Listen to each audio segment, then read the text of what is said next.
ฮัลโหลแอดิวานกับสวัสดีเจ้ามาหลับมีเงินพี่น้อง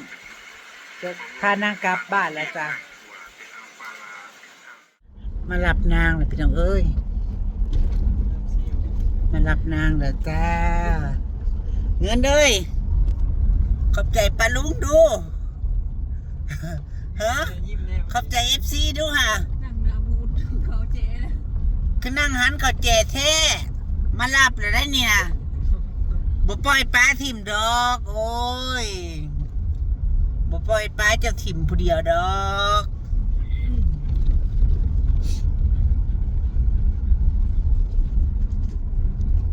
นางก็มาซื้อของพี่น้องมาเบิ่งของได้แต่บันไดข้างหลังบ้านข้างหลังรถได้แต่บันไดแม่เทซื้อรถเข็นมาเลยก็ดีแรกๆนะก็ว่าจะมาซื้อรถเข็นไว้ไปแกดินแกหินเลยพี่น้องแม่นชื่อแต่ก็แล้วบ่เบิ่งตัวเลขแล้วมันคือจะคือว่าแพงแต่มันก็ดีจังใดก็สิบ่ซื้อของเวียดก็สิถามเอาของอันนี้คือเก่าก่อนเบิ่งย้อนเงินเป็นหลักล้านล้าน3ล้าน4เป็นเงินบาทกับประมาณ 20,000 บาทรถเข็นนะพี่น้องก็เลยได้แต่บันไดได้แต่บันไดกันล้าน3 2,000เงินไว้จังใดหมดค่ายาหมอเท่าไหร่เหรอถ้าบอกเลข14เลย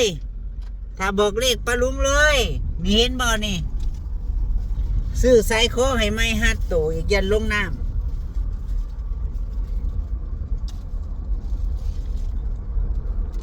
1,450กับอัน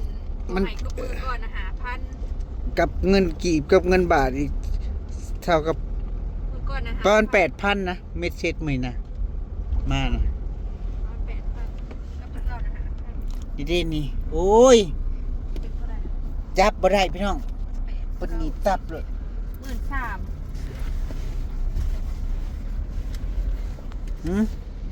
เบิ่ง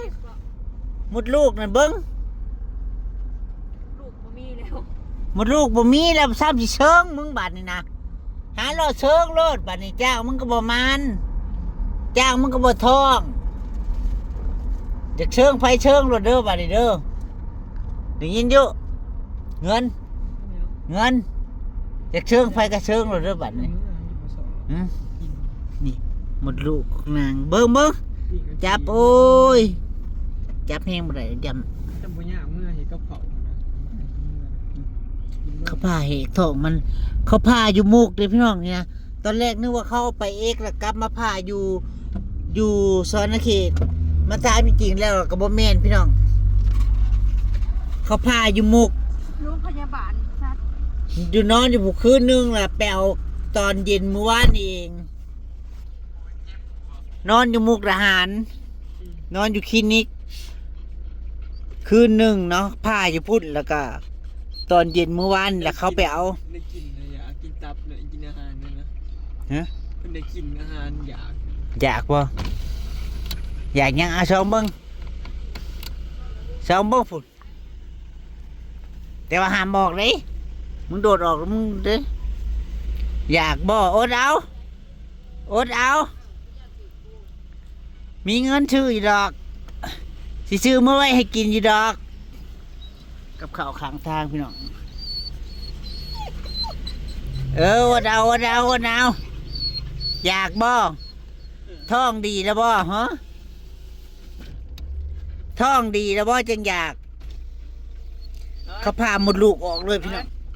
เอาปิ้งตับปิ้งยังไงเงินเขาพาหมดลูกออกแล้วพี่น้องแต่บ่ฮู้หมดลูกนางสิเหลือหน่อยเหลือหลายเบิดแล้วเอาเบิดอยากบ่เนี่ยหิวบ่นั่นนี่นะ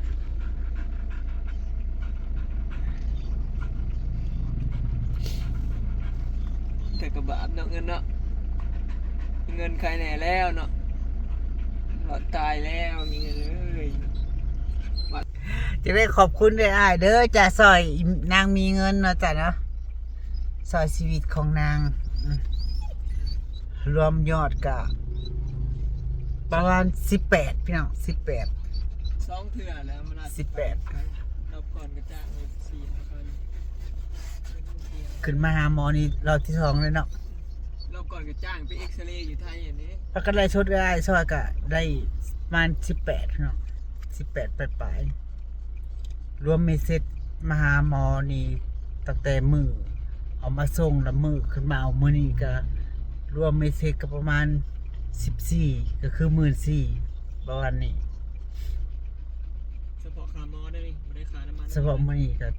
ะไรร 7,000 ว ปลาม ย เบิด แล้ว เที่ยวเบิดไปกับ ที่ซื้อมาจอกพระแจ๊กอีกซื้อยาให้พวกนางนี่แหละ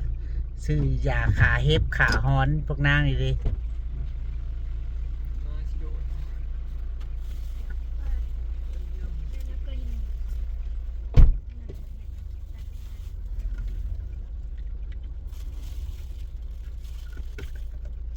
เขาว่าพี่น้องเอ้ยพอพวกนางขึ้นมาสวรรค์ว่าฝนตกอยู่บ้านว่าฝนตกลงโคบว่าจะฝนตกแห้งแห้งว่าจะน้องเมยว่า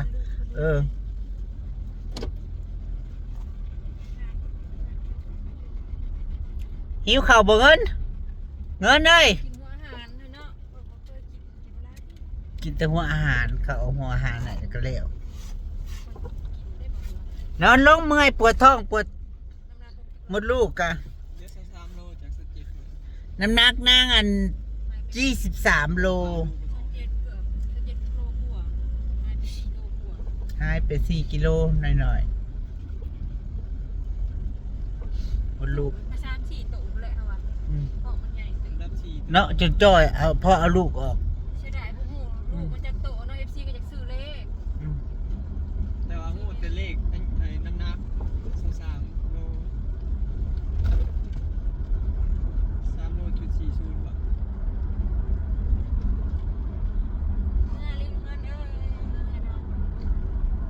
เมื่อแล้วก็สิบัดหลังจากมื้อนี้ไปอีกจะมื้อคือ 10 มื้อ อีก10 มื้อพี่น้องได้ขึ้นมาอีกเด้ พามาป่ามียิบพามียิบ ได้ขึ้นมาเอาไผ่มันหยิบออก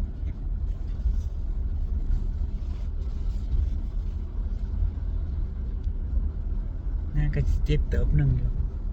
เข้าใจความรู้สึกอยู่ได้ คนผ่าตัดเนี่ยเนาะ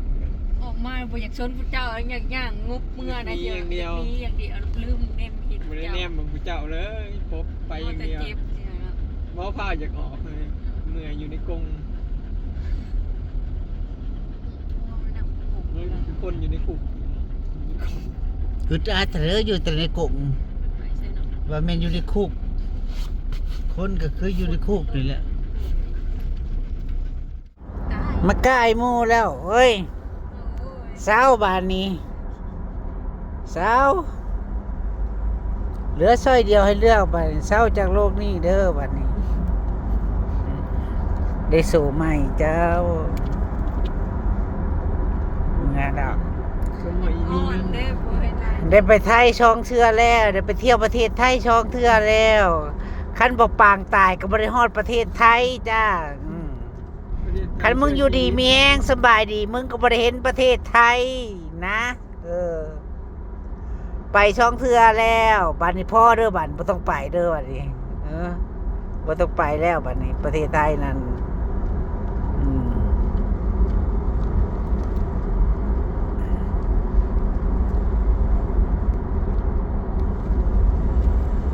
อยู่ลาวเฮามันบ่มี มีเครื่องเอ็น บ่มีเครื่องเอกแล้วก็บ่สำนาญในการผ่าตัดมั้งจังได้ส่งไปไทยนะพี่น้องเนาะบ่ว่าแตหมาเด้อคนคือกันพี่น้องเอ้ย อยู่พุ่นน่ะเนาะ บ่ว่าแตหมาคนคือกันคนคือกันเป็นนั่นเป็นนี่ก็ไปไทย คนสีเกิดพระเจ้าทันสมัย ไปไทยปุ๊บปั๊บเอกชนแห่งบ่ต้องมาลีลาถา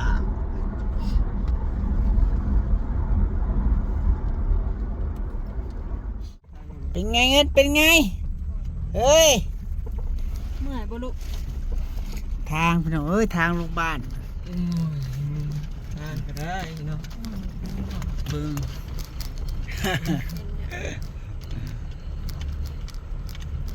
ไป 90กิโลเว้ย ขี่กั้นใจไปน้ำจ้า กั้นใจไป เอามาลากก็เอาปัวไปโยธานั่นนี่พอได้มาเห็นทางแต่ เอาโปรโยธาบอก กลุ่มโยธาแล้วเนาะเป็นหัวหน้า เอาหัวหน้าโยธาเด้อ คือเก่าแล้วเปล่าเอามานานเขาบ่มีไฟจ้างบ่มีไฟจ้าง เคยจ้าง รัฐบาลบริจ้างกับบริกินเงินรัฐโยธานี่ได้มาเฮ็ดฮอดลาวโอ้นะพี่น้องบริษัทโยธานี่เป็นบริษัทไทยได้ เห็นบ่ เป็นบริษัทไทยนะส่วนมากก็มีแต่คนไทยเฮ็ดอยู่ไทยนะจะอยู่ไทย เขาบ่รับต่างดาวพร้อม ตะกี้ปู่เฮาได้เป็นหัวหน้าโยธา มีแต่พวกลักลอบแบบเอาคนงานเขานะมีอยู่ กี่นั่งเครื่องบินนั่ง บริษัทโยธาโยธา ปู่เฮาเลยลาออก ฝน ไป ตก เลย เองเดี๋ยวจนเฮาเมื่อยอยู่เขาเฮาขึ้นในโมได้มีนะ ว่าตายอยู่โรงหมอดอกมึงสิมาตายทางเข้าบ้านนี่ เอาลูกโอ้ มึงสิมาตายมองทางเข้าบ้านนี่แพ้แต่ทางเข้าบ้าน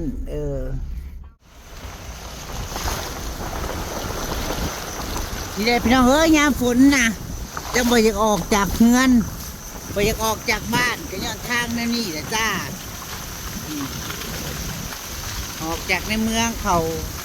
ชนบทก็จะประมาณนี้จ้าเที่ยวแต่น้อยจุดถอกกันยังคือเก่าแต่ใน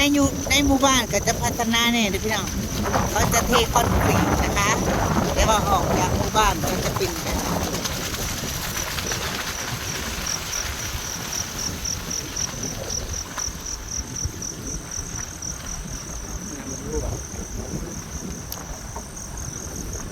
กรีดก็กรีดแต่ตอนเกี่ยวเขาแล้วแต่วังแรงหันเนาะแล้วก็ขี้บุญไงกลุ่มยังแรกก็ได้ยามฝนก็เลยตุ้มเป๊ะ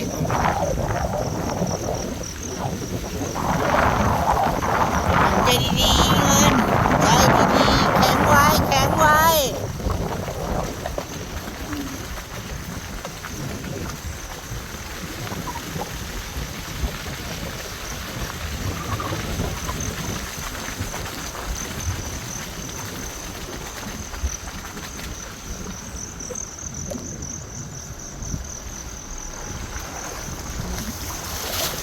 โมไซค์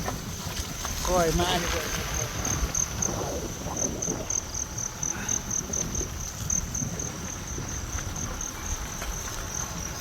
ไปก่อน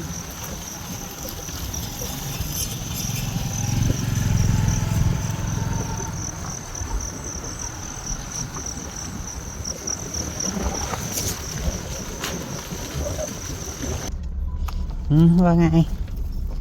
พดเอาบ่ตายดอกมึงน่ะรอดตายแล้วรอดตายแล้ว FC หักมึงหลายมึงจึงรอดตายถ้า ที่มันหลาย ถ้า FC มึงบ่มีนะคะ มึงตายแท้ๆบุญไผบุญมันเด้อเว้ยบุญไผบุญมันเว้ย บุญไปบุญมัน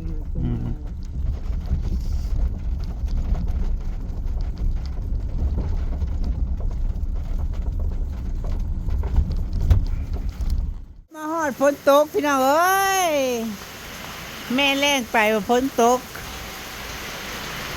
ไปก็ไม่ได้ซื้อหยังนะพี่น้องเอ้ยซื้อนี่ซื้อแต่บันไดมาเฮ็ดนั่นเฮ็ดนี่มลงมา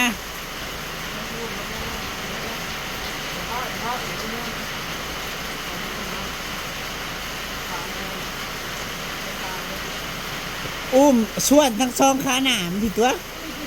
ไปส่วนทั้งล้ำกระเจ็ดอ่ะ จะอุ้มเอิบอ้วนเอิบนะอ่อน โอ้ยชวนลูกก็ยังบ่เป็นเด้ออุ้มเอิบแล้วก็อ้วนเอาเชิงมาแล้วนักมาอย่าไปตากฝนมาแม่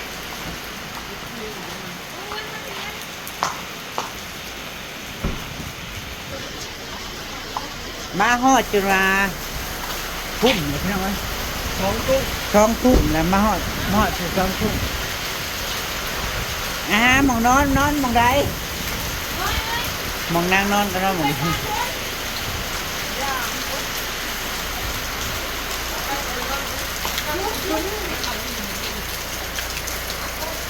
จะขึ้นรถอีก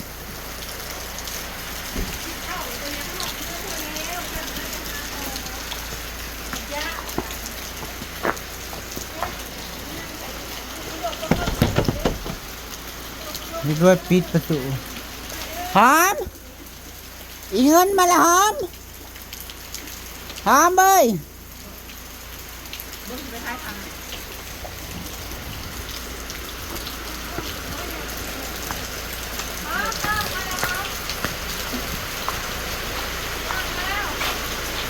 โอ้ย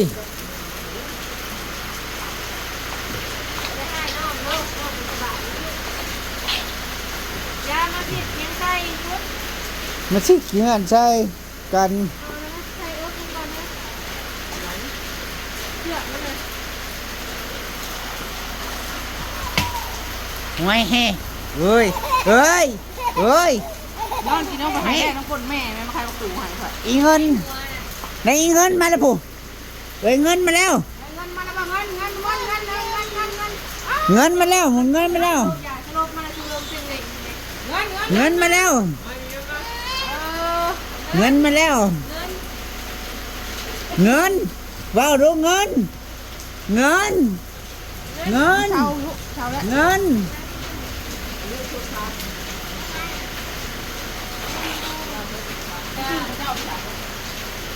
ชื่อปัญญา ผูกมันไว้ผูกมันไว้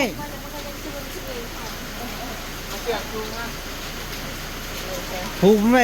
นี่จ้ะมันนอนมองนี่ค่าท่อง7,000 ป่ายผลค่า10,000 กว่าแล้ว มึงกลัวกู อืม ซิปเปอร์ไปแก้ เดี๋ยวอีก10 มื้อก็สิไป เบาะเสื้อมันเอาไว้ ถอดใบพยิบอีก เสื้อ นั่นเอ้ยเลยจ้าจ้านะสบายดีสบายดีปิดรถตัวนักนอนนี่นะกำลังกินนมแมวลูกออกมากลูกแรกคนก็ตากคนก็ตากคนดูออก ผูกมันไว้แท่นเนี่ยแท่สนกระสอบนี่ผูกมันแท่สนกระสอบนี่คล้องไว้กับหัวกระสอบนะก็ได้ เจ็บเบื้องหน้ายังเจ็บแผลอยู่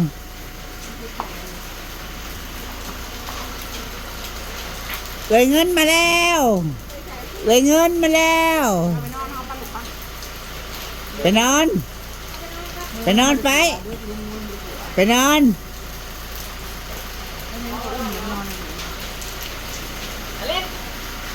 เฮ้ยยังงานรอเดี๋ยว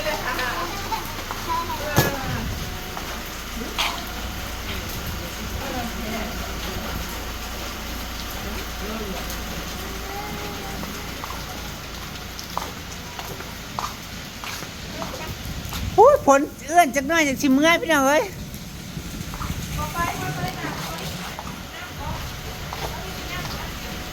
กล้องน้อยบ่ค่อยซัดเด้อพี่น้องกล้องหนามันจะเป็นอะไรพี่น้องจ๋ามันลาพาจากเดินตาสวัสดีค่ะกุชไน